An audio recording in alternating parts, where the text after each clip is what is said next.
is so powerful for how it resists the ways that narrative conventions are rooted in cis heteropatriarchal and bourgeois white systems of oppression.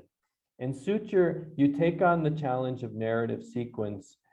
How do you feel about sequence? And do you have a theory of the politics of sequence? What I'm trying to do throughout this book is embrace the nonlinear, which in and of itself is either a refusal of sequence or a reordering of sequence.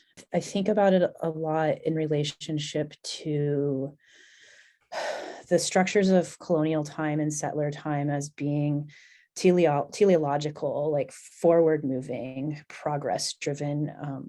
And I've been thinking about this a lot lately in relationship to asexuality, which is another sort of almost kind of like shadowy, ghostly presence throughout the whole book, even though it kind of comes to the forefront every now and then, but I think it's always kind of hanging out there.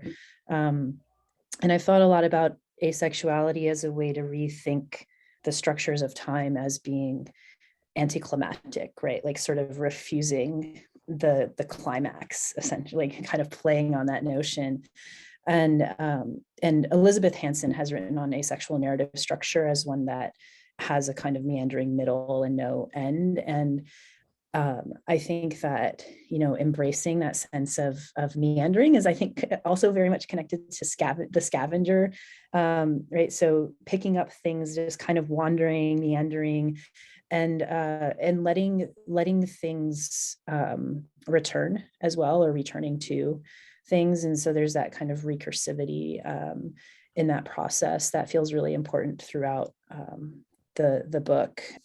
And I've been thinking about it in terms of repetition. Like life is repetition, right? Like we repeat at the cellular level in terms of the replication of cells, right?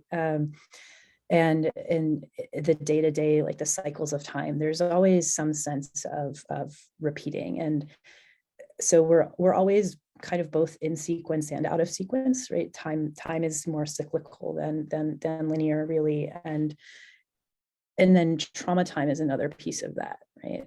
That trauma time is full of breaks, is full of flashbacks, and the book, being one that's trying to think through trauma at different levels of individual experience, collective experience, insidious, ongoing trauma, again, at the hands of ongoing structures of settler colonialism, that if it would be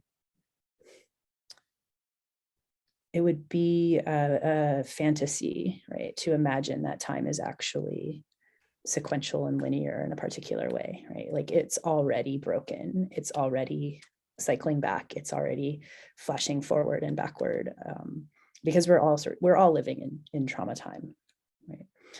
So that's maybe, I don't know, maybe that's my politics of sequences, recognizing that that these structures have already undone time for us. And if we can lean into that, I think we can actually think expansively about refusing the demand for teleology and the demand for arrival and the demand for progress.